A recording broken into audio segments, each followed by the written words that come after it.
Sleepy Hollow Season 4, Episode 5, Blood from a Stone.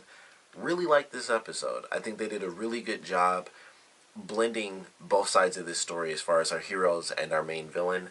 They kind of went all out with it. I think in this episode they did a really good job. It's like, hey, here's Dreyfuss, here's his character, here's Job. Like the beginning of this episode, I really loved. It was like we have Job, he goes and he finds a piece of the talisman. I'm very curious. I would love to know how this random con artist, priest dude, even got that. It's just a giant curvy rock.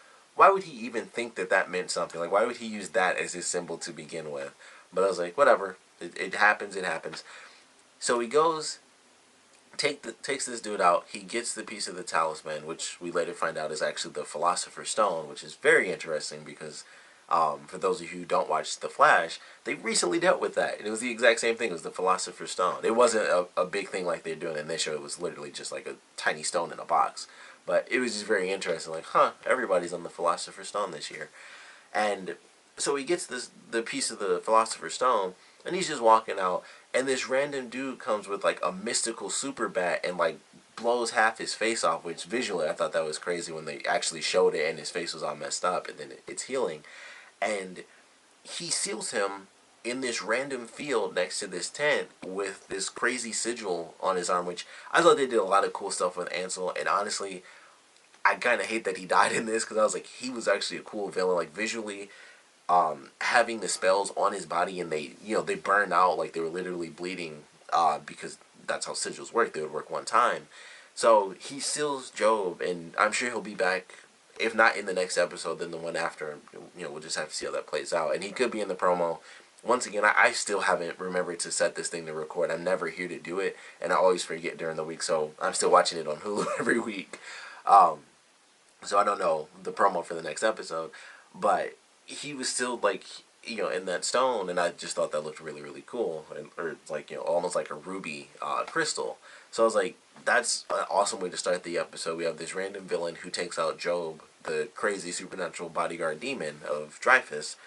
And then we get into the rest of the episode where Ansel ends up going to the company, which I'm sure has a name, I just never noticed it.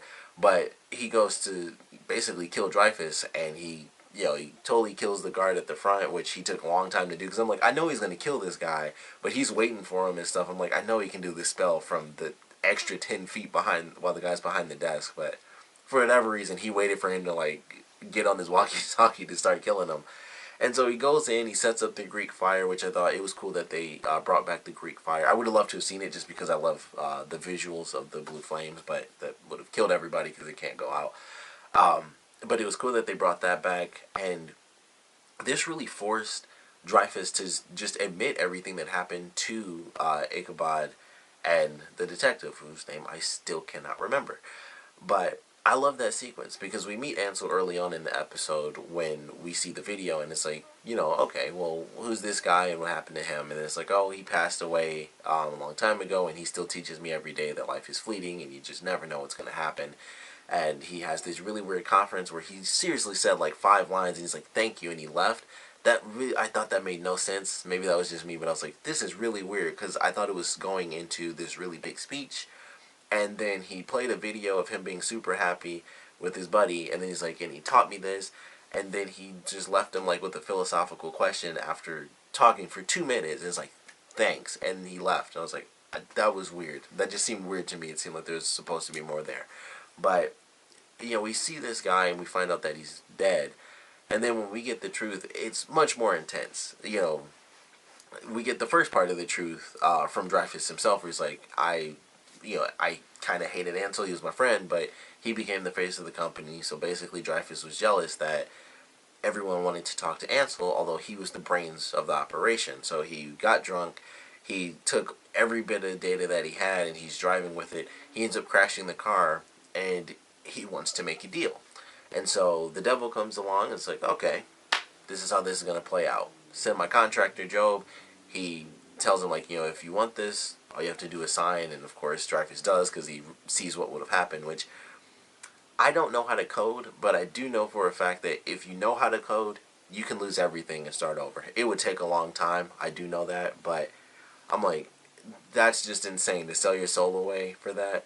he could have just left or done something, but he just wanted to have everything fixed, and he wanted Ansel gone, even though he said, like, I never asked them to hurt Ansel. It was like, when someone said, when a demon pops out of nowhere and says, don't worry, we'll take care of them, you know it's not going to be nice. So, of course, Ansel is sent to hell, and then, you know, once he gets down to, like, that secret area, he's like, that's when we get the second part of the truth, where he's like, yeah, they tortured me. A new demon came along every single day and carved their name into my skin.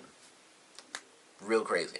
So then he escapes somehow, and he ends up learning how to use the names of these demons as magic, which in one regard that was really cool, and then in another regard it was just insane how he was killing everybody and, like, boiling them from the inside. That seemed to be the only ability, even though it was a bunch of different looking sigils. It seemed like he did the same thing, so I thought that was interesting. But maybe that was by choice. I don't really know. And we go through this ending segment. We have Ichabod and the detective. They're basically trapped with Dreyfuss the most of the episode, and the rest of the team is like, okay, well, things are real chaotic. He's killing everybody off. Except for that one part. I mentioned that he melts everybody, except for the part where he's, like, in the server room and everybody just drops, which I thought was a cool sequence. But they're watching the footage and he's killing everybody off. He's like, we have to find some way to save them. Wells is, like, losing it over Jenny, and they had a hilarious scene when Alex, if I'm remembering her name right, she goes over to Jenny and she's like, oh, I'm supposed to talk him up to you and stuff. Like, just flash him a smile. And she does, and he's like all giggly and stuff. I thought that was such a funny scene, but I was like, that makes sense. That does happen when you're kind of love struck. And I just thought that was a really funny moment that they had. So I don't know if, you know, they're gonna keep it normal where they never end up together, but I feel like they might. He might actually win her over somehow with his random skills and stuff. So who knows? But I thought it was really funny when they had that sequence, and he kind of laughs into his book and he turns around and stuff, and I was just like, that's just really funny, but that's actually what happens sometimes. So I love that sequence. And Jenny does end up getting to the secret facility. Don't know how she did that, because, you know, she I don't know. It's a mystery to me, because of course Dreyfuss says, like, there's only one way in and one way out, which we find out he lied about, which didn't surprise me. I was like, that makes sense, because you're an idiot to build one entrance and it's made out of an elevator, because anything can happen. I was like, that would be dumb, but he's smarter than that. He just lied. I don't know how Jenny got in there, because I would assume, considering the crazy melting looking stuff that they did with Ansel, I figured he blew up the elevator. That was my guess, but maybe not. But somehow she got down there and she ended up saving their lives, or she almost did a little bit. And then Ichabod has, like, this super cool, like, ninja throw where he throws the blade and he actually hits Ansel in the heart and kills him. And the detective ends up grabbing the last vial of the Greek fire right before it hits the ground and do the epic slow motion jump. She grabs it. Everybody's safe. The entire stone, which must not be heavy in any way, shape, or form, Dreyfuss picks up and he takes off with. So he's gone for now. They might be able to do something with the extra information that they've been given. They might be able to, you know, who knows? Job might actually have some sort of mystical connections in the past where that's his actual name that he goes with, and they're able to do some research on him or something like that. Who knows? But I'm glad for the direction that they're headed, because that's what I was waiting for. Ever since it was revealed, I was like, how long is it going to take before the heroes realize what Dreyfuss is up to? How long will it take for them to realize who their actual enemy is this season? And it didn't take too long at all, and I'm very excited to see where we go, because now we have the Philosopher's Stone and we know what it's meant to do, which is keep Dreyfuss immortal so that he never has to give up his soul upon death. So I'm excited to see where they actually take that and what he does next, and how in the world this is supposed to play out, because once they kind of revealed that, my first question, like, as soon as they mentioned the stuff with him cheating death, I was like, okay, if he's cheating death and Job was the contractor, why isn't Job, like, melting his flesh or something crazy like that as he's collecting these talismans? Like, he knows what he's up to.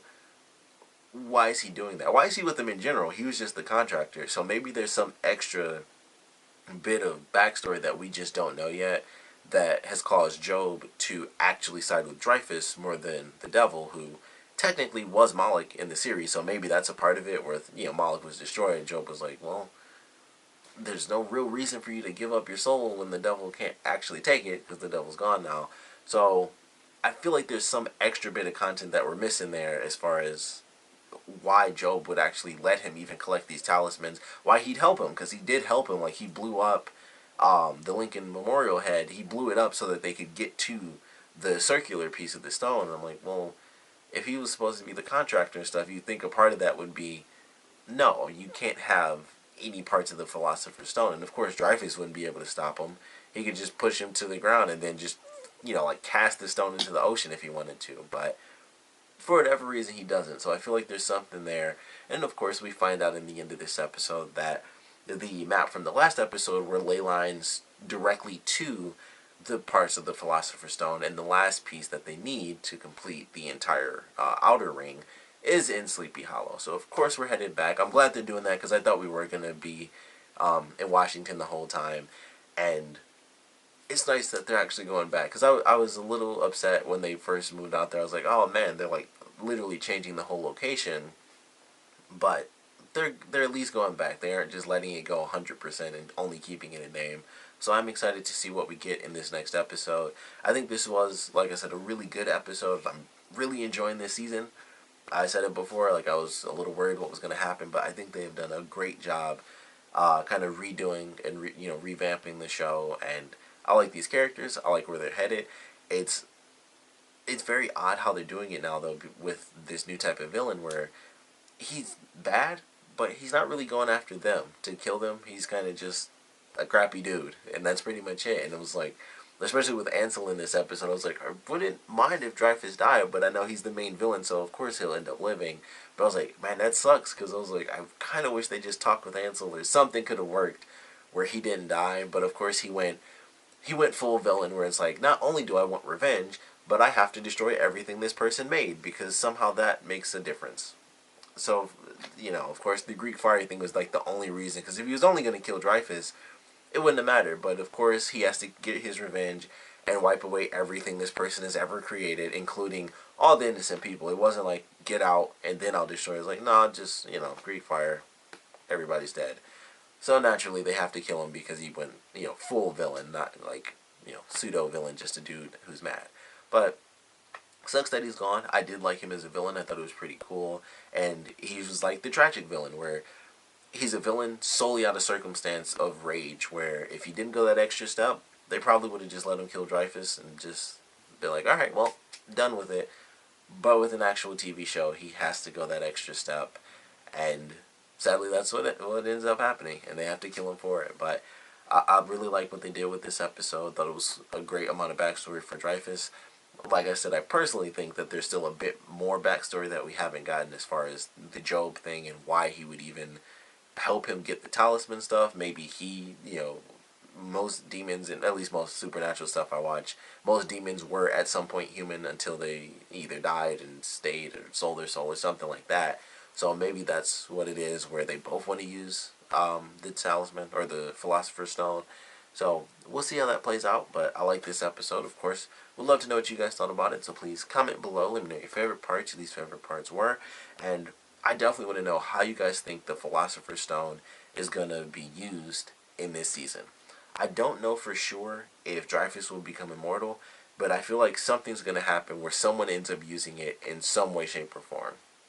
It's really hard to say what that'll be, but that's my guess. It might not be just straightforward, the enemy used it and now he's immortal. I feel like somehow it's going to be used in some way, shape, or form, though. Like, I think someone will be able to use it by the end of this season. So I would love to know your theories on who you think might use it and what they might do. Just to say it now, I don't think they'll bring back Abby, because that was the actual actress. She chose to leave the show. That wasn't like she got fired or anything like that, or they wrote it that way. She wanted to leave. So I don't think that'll be the case, but I would love that. I think everyone would. But I just feel like there's something there. And they also did a little bit in this episode. I kind of skipped over, but they did a little bit with Molly, where her mom actually did kind of introduce her somewhat to the idea of actually being a witness. And I thought that was cool, as she's kind of getting more and more comfortable with just introducing Molly to the rest of the team. So I was like, alright, that was cool that she actually had that, talk with her, because she sees just how things are playing out. It's like, alright, they might need my daughter, otherwise things will be as crazy as this every single, day for all eternities. Just crazy stuff. So I like that. I thought it was a nice little step there. But like I said, want to know your theories on how the Philosopher's Stone will ultimately end up being used in this season. And of course, I want to know what you guys thought about the episode in general. So please comment below, let me know, and thanks for watching.